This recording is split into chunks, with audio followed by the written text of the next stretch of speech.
ഒന്ന് പറ.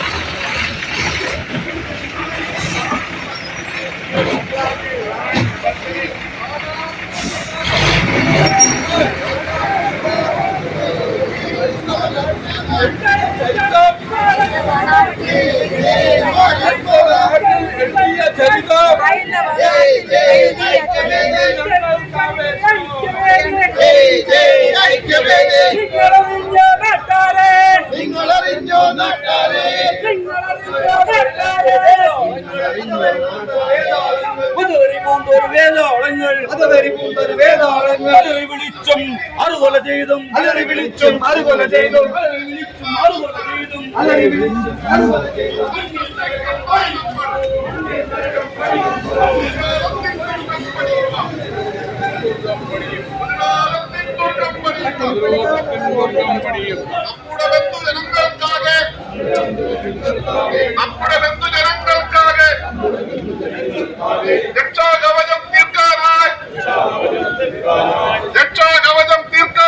രക്ഷാകവചം തീർക്കാനായി പടയണി ചേരാൻ സോദരരെ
സംസ്ഥാന സമിതി അംഗം ശ്രീ കരുണാദാസ് അവർ, സംസ്ഥാന അധ്യക്ഷൻ ശ്രീ ആർ വി ബാബുചേട്ടൻ, മാന്യ സംഘചാലക് സുരേന്ദ്രൻ ചേട്ടൻ, വിവിധ ക്ഷേത്ര കാര്യകർത്താക്കൾ, നല്ലവരായ നാട്ടുകാർ, എല്ലാവർക്കും നമസ്കാരം. മെയ് 2 മാറാട് ദിനമായി നമ്മൾ കഴിഞ്ഞ 22 വർഷം ആയി ആദരിച്ചു പോവുകയാണ്. സാധാരണ പതിവ് പോലെ മാറാടിൽ ബലികഴിച്ചിട്ടുള്ള നമ്മുടെ 8 ചെറുപ്പക്കാരുടെ ഫോട്ടോയ്ക്ക് മുന്നിൽ പുഷ്പമർപ്പിച്ചുകൊണ്ട് നമ്മൾ ആ ദിനം കടന്നു പോവുകയാണ് ചെയ്യാറ്. പക്ഷേ ഈ വർഷം പെഹൽഗാമിലുണ്ടായ അതിദാരുണമായ സംഭവത്തോടു കൂടി നമ്മൾ കൂട്ടിച്ചേർത്ത് വായിക്കുമ്പോഴാണ് ഹിന്ദു വേട്ടയ്ക്ക് ഇറങ്ങിത്തിരിച്ചിട്ടുള്ള ഭീകരവാദ പ്രവർത്തനങ്ങളുടെ ഒരു മറുവശം നാം ചിന്തിക്കേണ്ടിയിരിക്കുന്നത്. മാറാടിലെ അന്വേഷണം വിവിധ ഏജൻസികൾ അത് പ്രാദേശികമായ ഒരു സംഭവം മാത്രമാണ് എന്ന് എഴുതി തള്ളുമ്പോഴും ഇത്തരത്തിലുള്ള കാശ്മീരി പണ്ഡിറ്റുകളുടെ കൂട്ടപലായനം മുതലുള്ള കാര്യങ്ങളെല്ലാം ചേർത്ത് വെച്ച് വായിക്കുമ്പോഴാണ് നമ്മൾ ഇതിന്റെ ഒരു മറുവശം നമ്മൾ ചിന്തിക്കേണ്ടിയിരിക്കുന്നത്. എല്ലാവരും നമ്മുടെ ബാബുച്ചേന്റെ പ്രസംഗം കേൾക്കാനാണ് വന്നിരിക്കുന്നത്. എന്നോട് പറഞ്ഞിട്ടുണ്ട് 2 മിനിറ്റ് പ്രസംഗം പാടുള്ളൂ എന്നുള്ളത് കൊണ്ട് മാത്രം ഞാൻ എൻ്റെ വാർത്തകൾ ചുരുക്കുന്നു. എല്ലാവർക്കും നമസ്കാരം. എല്ലാവർക്കും പ്രണാമം. അശ്വമേധത്തിലെ ഈ ആകാശത്തെ പോലെ നമ്മുടെ ഭാരതാംബ വീണ്ടും ലോക ഗുരുസ്ഥാനത്തേക്ക് സനാതന ധർമ്മത്തിന്റെ രഥവുമേറി അതിവേഗം മുന്നിലേക്ക് കൊതിച്ചുകൊണ്ടിരിക്കുന്ന ഈ കാലഘട്ടത്തിലാണ് നമ്മളെല്ലാവരെയും അതീവ ദുഃഖത്തിലാഴ്ത്തിക്കൊണ്ട് കാശ്മീരില് കഴിഞ്ഞ ഒരാഴ്ചയ്ക്ക് മുമ്പ് നമുക്കൊരിക്കലും ഓർക്കാൻ പോലും കഴിയാത്തത്ര ആ സംഭവം അരങ്ങേറുന്നത്.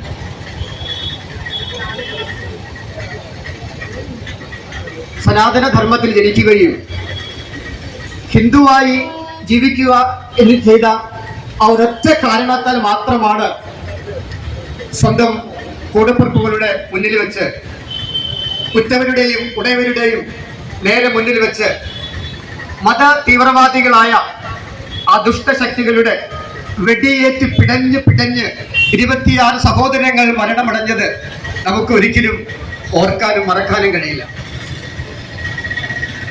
ഇതേപോലെ തന്നെ കാശ്മീരും കേരളവും തമ്മിൽ അനേകം സാമ്യതകൾ നമ്മൾ കാണുന്ന സമയത്തും ഈ ഭീകരവാദത്തിന്റെ കാര്യത്തിലും അത് കേരളവുമായി താരതമ്യം ചെയ്യാൻ നമുക്ക് കഴിയും.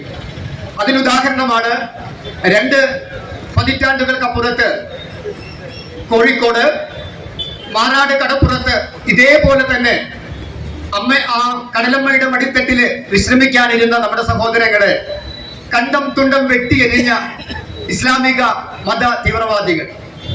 അവിടെയും ഇവിടെയും നമ്മൾക്ക് മനസ്സിലാക്കാൻ കഴിയും, മരണപ്പെട്ടത് ഹിന്ദുക്കൾ തന്നെയാണ്. സനാതന ധർമ്മ വിശ്വാസികളായി ഹിന്ദുവായി ജീവിച്ചു എന്നുള്ള ഒറ്റ കുറ്റം മാത്രമാണ് അവർ ചെയ്ത ഒരു പാതകം. അതേപോലെ അവിടെ കൊലക്കത്തിയുമായി വന്ന് അല്ലെങ്കിൽ അവിടെ കൊല നടത്തിയത് ഇവിടെയും അവിടെയും ഒരേ ശക്തികൾ തന്നെയാണെന്ന് നമുക്ക് കാണാൻ കഴിയും.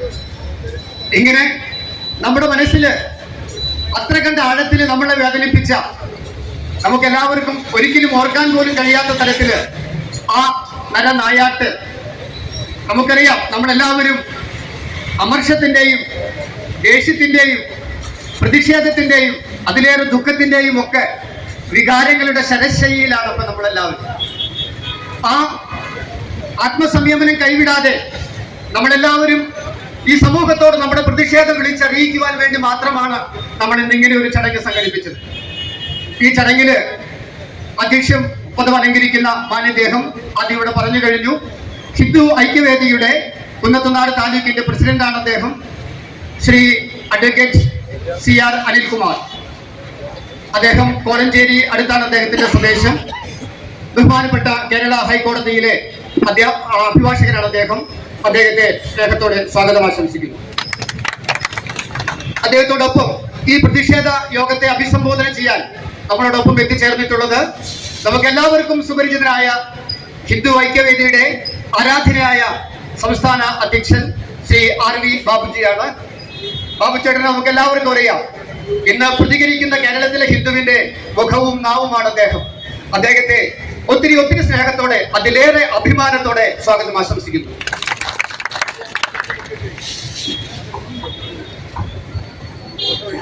അതോടൊപ്പം വേദിയിലുള്ളത് രാഷ്ട്രീയ സ്വയംസേവക സംഘത്തിന്റെ പെരുമ്പാവൂർ ഖണ്ഡിന്റെ മാന്യ ഖണ്ഡ് സംഘചാലകൻ ശ്രീ MP സുരേന്ദ്രനാണ്.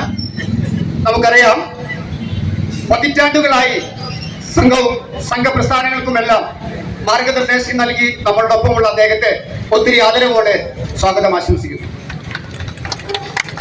വേദിയിലുള്ളത് ഹിന്ദു ഐക്യവേദിയുടെ സംസ്ഥാന vice president Shri KV Shivan അവർ. അദ്ദേഹം കുറുപ്പമ്പടിക്കടുത്ത് തുരുത്തി സ്വദേശിയാണ്. സർക്കാർ ജീവനക്കാരനായിരുന്നു. വിരമിച്ചതിനു ശേഷം ഏതാണ്ട് മുഴുവൻ സമയം ഹിന്ദു ഐക്യവേദിയുടെ പ്രവർത്തകനെ പോലെ കേരളത്തിൽ അങ്ങോളം ഇങ്ങോളം യാത്ര ചെയ്ത് നമുക്ക് വേണ്ട മാർഗനിർദ്ദേശങ്ങൾ തരുന്നു. അദ്ദേഹത്തെ സ്നേഹത്തോടെ സ്വാഗതം ആശംസിക്കുന്നു. മറ്റൊരാൾ ശ്രീ കരുണാദാസ്. അദ്ദേഹം ഹിന്ദു ഐക്യവേദിയുടെ സംസ്ഥാന സമിതി അംഗമാണ്. നെല്ലിമോളമാണ് അദ്ദേഹത്തിന്റെ സ്വദേശം. ഗണകസഭയുടെ സംസ്ഥാന സെക്രട്ടറി എന്ന ചുമതലയും അദ്ദേഹം വഹിക്കുന്നുണ്ട്. അദ്ദേഹത്തെയും ഒത്തിരി സ്നേഹത്തോടെ സ്വാഗതം ആശംസിക്കുന്നു.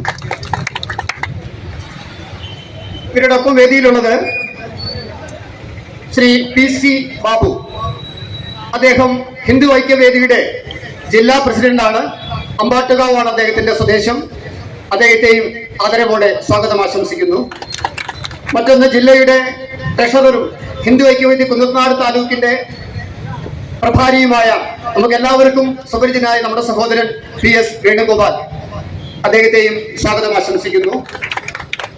ഹിന്ദു ഐക്യവേദിയുടെ കുന്നത്തുനാട് താലൂക്കിന്റെ വൈസ് പ്രസിഡന്റ് ശ്രീ രവി നായർ. അദ്ദേഹം പുന്നൂർക്കോട് സ്വദേശിയാണ്. ഗവൺമെന്റ് സർവീസിൽ നിന്ന് വിരമിച്ചു. അദ്ദേഹത്തെയും ഈ പരിപാടിയിലേക്ക് സ്വാഗതം ആശംസിക്കുന്നു. ഇവരോടൊപ്പം വേദിയിലുള്ളത് മഹിളാ ഐക്യവേദിയുടെ ജില്ലാ അധ്യക്ഷ ശ്രീ ഡോക്ടർ വിജയകുമാരി ചേച്ചി. നമുക്ക് എല്ലാവർക്കും അറിയാം, ടൗണിൽ തന്നെയാണ് ചേച്ചിയുടെ സ്വദേശം. ചേച്ചിയെയും ഒത്തിരി സ്നേഹത്തോടെ സ്വാഗതം ആശംസിക്കുന്നു. ശ്രീമതി ശോഭാ സുന്ദരം. സംസ്ഥാന സെക്രട്ടറി മഹിളാ ഐക്യവേദി ചേച്ചിയെയും ഈ വേദിയിലേക്ക് സ്വാഗതം ആശംസിക്കുന്നു. എല്ലാം ഉപരി ഇന്ന് ഈ പരിപാടിയിൽ ഈ പ്രതിഷേധം ഈ സമൂഹത്തെ അറിയിക്കാനായി നമ്മൾ ഒത്തുചേർന്ന ദേശസ്നേഹികളായിട്ടുള്ള നിങ്ങൾ ഓരോരുത്തർക്കും സംഘ വിവിധ ക്ഷേത്ര പ്രസ്ഥാനങ്ങളുടെ നെടുനായകത്വം വഹിക്കുന്ന നിരവധി കാര്യകർത്താക്കളും നേതാക്കന്മാരും നമ്മോടൊപ്പമുണ്ട്. അവരെ എല്ലാവർക്കും നമ്മൾ ശ്രമിക്കുന്ന ഈ നഗരത്തിലെ വ്യാപാരി വ്യവസായി സഹോദരങ്ങൾക്കും മറ്റെല്ലാവരെയും ഈ പരിപാടിയിലേക്ക് നിർത്തുന്നു. ഭാരത് മാതാ കീ സാദരം ക്ഷണിച്ചു.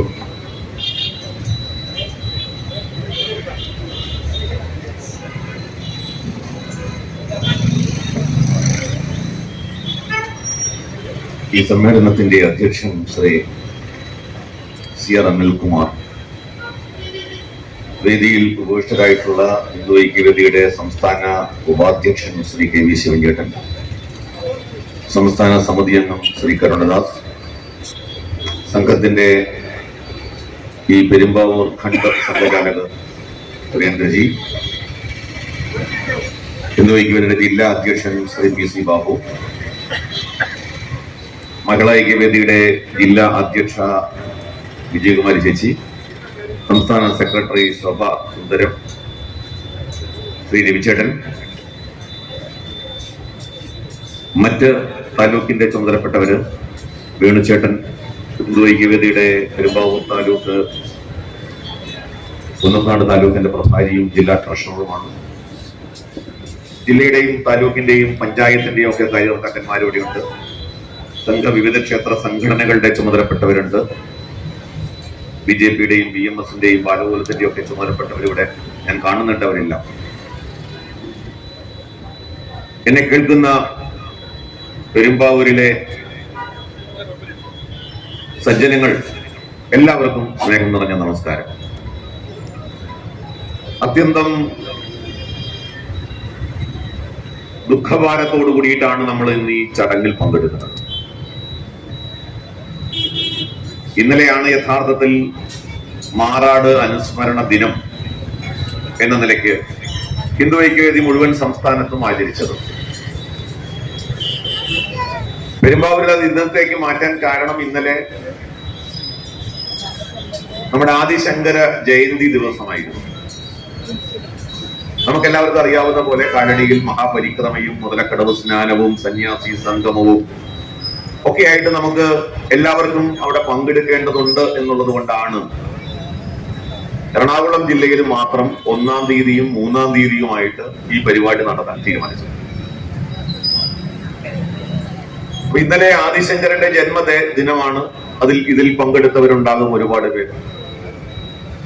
കാലടിയിൽ ജനിച്ച് കാൽനടയായി മുഴുവൻ ഭാരതവും ചുറ്റി സഞ്ചരിച്ച് നമ്മുടെ നാടിന്റെ ഐക്യം അഖണ്ഡത ഊട്ടിയുറപ്പിക്കാൻ നമ്മുടെ നാടിന്റെ 4 അതിർത്തികളിലും 4 മഠങ്ങൾ സ്ഥാപിച്ച് ഒടുവിൽ കാശ്മീരില് ഭാരതത്തിന്റെ മകുടം എന്നറിയപ്പെടുന്ന കാശ്മീരിലെത്തി സർവജ്ഞ പീഠം കയറി അദ്വൈതത്തെ ലോകത്തിന്റെ മുൻപിലേക്ക് ഉയർത്തിപ്പിടിച്ച സാക്ഷാൽ ശങ്കരന്റെ ആ നാട്ടിൽ ജന്മനാട്ടിൽ ആ നാട് ഇന്ന് ഏത് അവസ്ഥയിലാണ് എത്തി നിൽക്കുന്നത് എന്നുള്ളതിന്റെ പശ്ചാത്തലത്തിലേക്ക് കടക്കുമ്പോഴാണ് നാം മാറാടുമായി ബന്ധപ്പെടുത്തി ചിന്തിക്കേണ്ടി വരുന്നത്. 22 വർഷങ്ങൾക്ക് മുൻപാണ് കോഴിക്കോട് മാറാട് കടപ്പുറത്ത് നമ്മുടെ 8 സഹോദരന്മാർ നിഷ്കരുണം കൊല ചെയ്യപ്പെട്ടത്. നേരത്തെ ഇവിടെ സൂചിപ്പിച്ച പോലെ മാറാട് കടപ്പുറത്ത് കൊല്ലപ്പെട്ട 8 ഹിന്ദുക്കൾ അവര് ബ്രാഹ്മണരായിരുന്നില്ല. സവർണ ഇന്നത്തെ ആളുകളുടെ ജാതിയുടെ പേരിൽ പറയുമ്പോൾ ഒരർത്ഥത്തിൽ പറഞ്ഞാൽ സവർണര് മുഴുവൻ കൊള്ളരുതാത്തവരാണ്, കൊല്ലപ്പെടേണ്ടവരാണ്. അപ്പൊ അതുകൊണ്ട് സവർണർ കൊല്ലപ്പെട്ടാൽ കുഴപ്പമില്ല.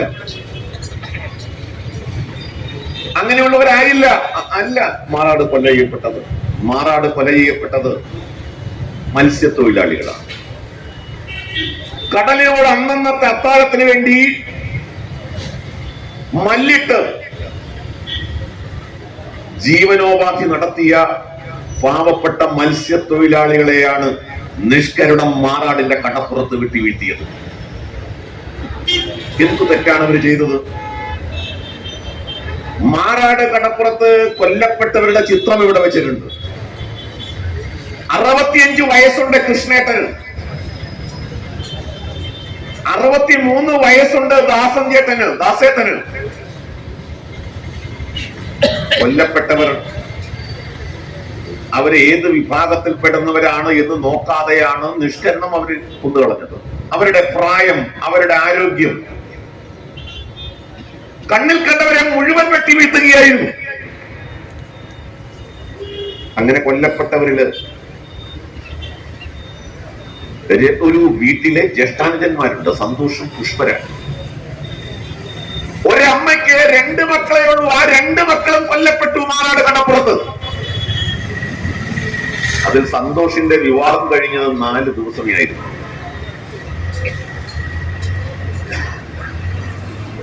4 ദിവസം കൊണ്ട് ഒരു പെൺകുട്ടി വിധവയാക്കപ്പെട്ടു. അങ്ങനെ നിഷ്കരണം 8 ഹിന്ദുക്കളെ, മത്സ്യത്തൊഴിലാളികളെ, പിന്നോക്ക ഹിന്ദുക്കളെ, പാവപ്പെട്ട ഹിന്ദുക്കളെ കൊന്നൊടുക്കിയത് ആരായിരുന്നു അവരെ കൊന്നൊടുക്കിയത്? അവരെ കൊന്നൊടുക്കിയത് ഇസ്ലാമിക ഭീകരവാദികളാണ്. 150-ൽ പുറപ്പരം പേർ സംഘടിച്ച് ലക്ഷണമൊത്ത ഒരു തീവ്രവാദ ആക്രമണത്തിന്റെ സ്വഭാവത്തോടെ മാരകായുധങ്ങളുമായി മാറാട് കടപ്പുറത്തേക്ക് ഇരച്ചു കയറി വന്ന് കണ്ണിൽ കണ്ടവരെ മുഴുവൻ വെട്ടി വീഴ്ത്തി. അങ്ങനെ കൊല്ലപ്പെട്ടവരാണ് 8 പേര്. അങ്ങനെ കൊല്ലപ്പെട്ട ആ 8 പേർ ഒരു പെറ്റി കേസിൽ പോലും പ്രതികളായപ്പെട്ടവരല്ല.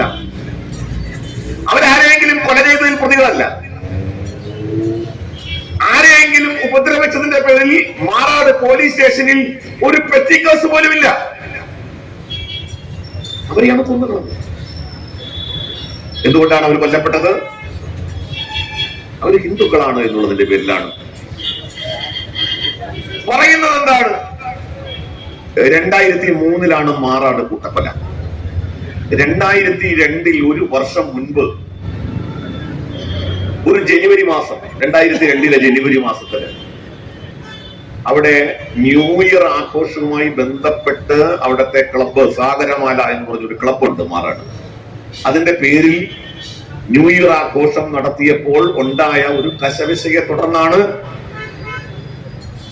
അവിടെ ഒരു കലാപം ഉണ്ടായത്. ആ കലാപത്തിൽ 5 പേർ കൊല്ലപ്പെട്ടു. 2002-ൽ കൊല്ലപ്പെട്ടവരിൽ 2 പേർ ഹിന്ദുക്കളും 3 പേർ മുസ്ലിങ്ങളുമാണ്. അവസാനം കൊല്ലപ്പെട്ടയാൾ മുസ്ലിമാണ്, അബൂബക്കർ. അബൂബക്കറിന്റെ ബന്ധുക്കൾ ആസൂത്രണം ചെയ്ത് നടപ്പാക്കിയതാണ്. ഒരു അബൂബക്കർ വിചാരിച്ചാൽ 150ഓളം പേര് മലപ്പുറത്തിന്റെ പല ഭാഗങ്ങളിൽ നിന്നും, കോഴിക്കോട് ജില്ലയുടെ പല ഭാഗത്തിൽ നിന്നും, കേരളത്തിന്റെ പല ഭാഗത്തു നിന്നും സംഘടിച്ചെത്തി വേട്ടപ്പട്ടികളെ പോലെ നിരാലംബരും നിസ്സഹായരും നിരപരാധികളുമായ ഒരു വിഭാഗത്തിന്റെ മേൽ ആക്രമണം നടത്തി കൊല ചെയ്തത് ഒരു അബൂബക്കറിന്റെ പ്രതികാരമാണ് എന്നായിരുന്നു നമ്മുടെ നാട്ടിൽ മാധ്യമങ്ങളും രാഷ്ട്രീയ നേതാക്കന്മാരും പറഞ്ഞത്. ഇതൊരു വ്യക്തിക്ക് നേരെ നടന്ന ആക്രമണത്തിന്റെ പ്രതികാരമായിരുന്നു. ആക്രമണം നടത്തി കൊല ചെയ്യപ്പെട്ടു. നമ്മളെയൊക്കെ വിഷമിപ്പിക്കുന്ന കാര്യം എന്താണെന്ന് അറിയാം. വളരെ ഗൗരവപൂർവ്വം ചിന്തിക്കേണ്ട കാര്യം, മാറാട് കൂട്ടക്കൊല നടക്കുന്നു എന്ന് മാറാട്ടുള്ള മുഴുവൻ മുസ്ലിങ്ങൾക്ക് അറിയാമായിരുന്നു എന്നുള്ളതാണ്. മാറാട്ട് ഇങ്ങനെ ഒരു അക്രമം നടത്താൻ പ്ലാനിട്ട വിവരം മാറാട്ട മുസ്ലിങ്ങൾക്ക് അറിയാമായിരുന്നു. എന്ത് ചെയ്തു അവര്? ആക്രമണം നടക്കുന്ന അന്നേ ദിവസം രാവിലെ, മെയ് മാസം 2-ാം തീയതി വെള്ളിയാഴ്ച രാവിലെ തന്നെ, വെളുപ്പിനെ തന്നെ മാറാട്ടുള്ള മുസ്ലിം സ്ത്രീകൾ കുഞ്ഞുങ്ങളുമായി, കുട്ടികളെയും കൊണ്ട് അവര് ബന്ധുവീടുകളിലേക്ക് പോയി. നോക്കൂ നിങ്ങൾ, ഞാൻ നേരത്തെ പറഞ്ഞില്ലേ, സന്തോഷം എന്ന് പറഞ്ഞൊരു ചെറുപ്പക്കാരന്റെ വിവാഹം 4 ദിവസം മുമ്പാണ് ആ വിവാഹം നടന്നത് മാറാട്ട് കടപ്പുറത്ത്. മാറാട്ടെ തീവ്രവാദികൾക്ക് മാറാട്ടെ ഹിന്ദുക്കളെ എറിഞ്ഞിട്ട് കൊടുത്ത ആ സ്ത്രീകൾ സന്തോഷിന്റെ വീട്ടിൽ സദ്യയുണ്ട്, മൃഷ്ടാന്നം സദ്യയുണ്ട്, പായസവും പപ്പടവും ചേർത്ത് സദ്യയുണ്ട്. ഏമ്പക്കം വിട്ടു പോയവരാണ്. നിഷ്കരണം. തന്റെ അയൽവക്കത്തുള്ള മാറാട്ട് കടപ്പുറം എങ്ങനെയാണ് ഞാൻ നിങ്ങളോട് പറയേണ്ട ആവശ്യമില്ല. 3 ഏക്കർ ഭൂമിയിൽ വലിയ മതിൽക്കെട്ടോട് കൂടിയിട്ടല്ലല്ലോ കടപ്പുറത്തെ ആളുകൾ താമസിക്കുന്നത്. ഒരാളുടെ അടുക്കള എന്ന് പറഞ്ഞാൽ അടുത്ത ആളുടെ പൂമുഖമായിരിക്കും. അത്ര അടുത്താണ് കടപ്പുറത്തെ ആളുകൾ. ഒരൊറ്റ കുഞ്ഞ്, ഒരൊറ്റ മുസ്ലിം വീട്ടുകാർ, ഒരൊറ്റ മുസ്ലിം സ്ത്രീകൾ, ഒരൊറ്റ മുസ്ലിം യുവാക്കൾ, അവരാരും തന്റെ അയൽവക്കത്ത് താമസിക്കുന്ന സന്തോഷിനെയോ പുഷ്പരാജിനെയോ ദാസനെയോ കൃഷ്ണനെയോ അവരോട് പറഞ്ഞില്ല നിങ്ങൾ സുരക്ഷിതരായിരിക്കണം, നിങ്ങളെ ആക്രമിക്കാൻ പ്ലാൻ ഉണ്ട്, പറഞ്ഞില്ല. നോക്കൂ, നമ്മുടെ സ്വന്തം അയൽവക്കത്ത് വിശേഷ ദിവസങ്ങളിൽ പരസ്പരം സഹകരിച്ച് സഹവർത്തിച്ച് ഒരു പായിൽ ഉണ്ടുറങ്ങിയവർ അവർ ഒരു സുപ്രഭാതത്തിൽ തീവ്രവാദികൾക്ക് സ്വന്തം സഹോദരന്മാരെ അല്ലെങ്കിൽ സ്വന്തം അയൽക്കാരെ വിട്ടുകൊടുക്കുന്നു. കാരണം എന്താണ്? അവർ ഹിന്ദുക്കളാണ്. തീവ്രവാദികൾക്ക് സ്വന്തം അയൽവക്കത്തുള്ള ഹിന്ദു സഹോദരന്മാരെ എറിഞ്ഞിട്ട് കൊടുത്തുകൊണ്ടാണ് മാറാട്ടുള്ള ആ മുസ്ലിങ്ങൾ മാറാട് വിട്ടുപോയത്. ചിന്തിക്കണ്ടേ നിങ്ങൾ? നമ്മുടെ അയൽവക്കത്ത് താമസിക്കുന്ന ആളുകളെ കുറിച്ച് നമുക്ക് സംശയം തോന്നുന്ന തരത്തിലേക്ക് ആരാണ് ഈ സംശയം ഉണ്ടാക്കുന്നത്? ഇത് ഇസ്ലാമോഫോബിയ അല്ല സർ, ഇസ്ലാമോ ഫിയർ ആണ്.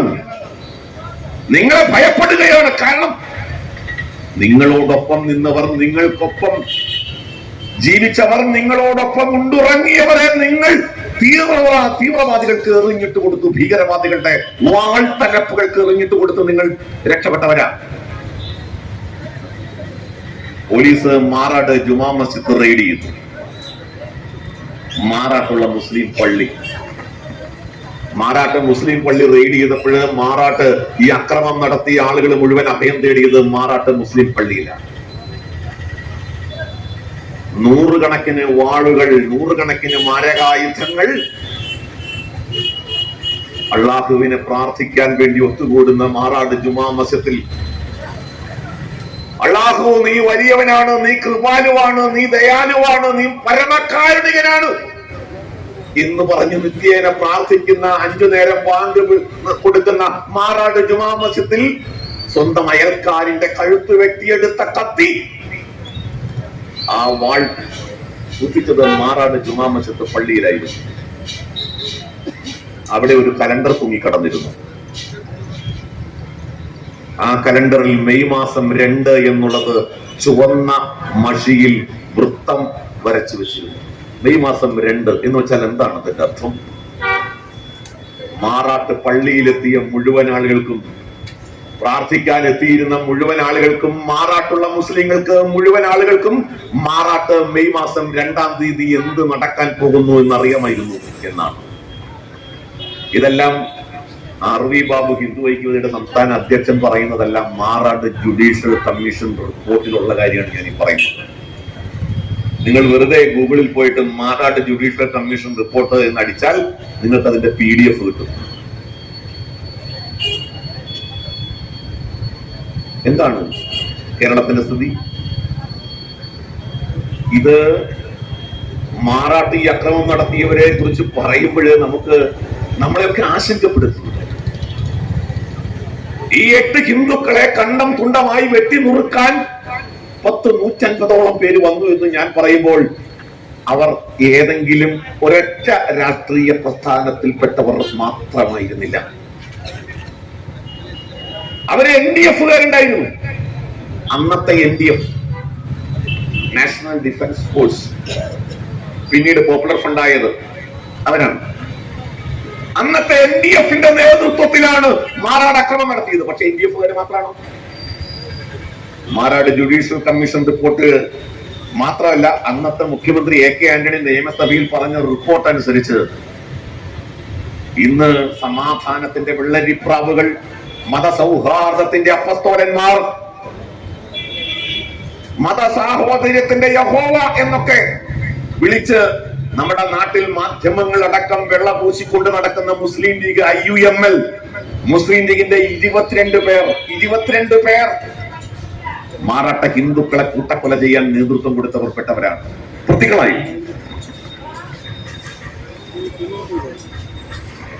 അറസ്റ്റ് ചെയ്യപ്പെട്ട പ്രതികളിൽ CPM-കാരുണ്ട്, കോൺഗ്രസുകാരുണ്ട്. ആകെ 4, 3, 7 പേരുള്ള ജനതാദളുകാർ വരും. നോക്കൂ, ഹിന്ദുക്കളെ കൊല ചെയ്യാൻ, ഹിന്ദുക്കളെ കൂട്ടക്കൊല ചെയ്യാൻ മതത്തിന്റെ പേരിൽ രാഷ്ട്രീയം തടസ്സമായില്ല.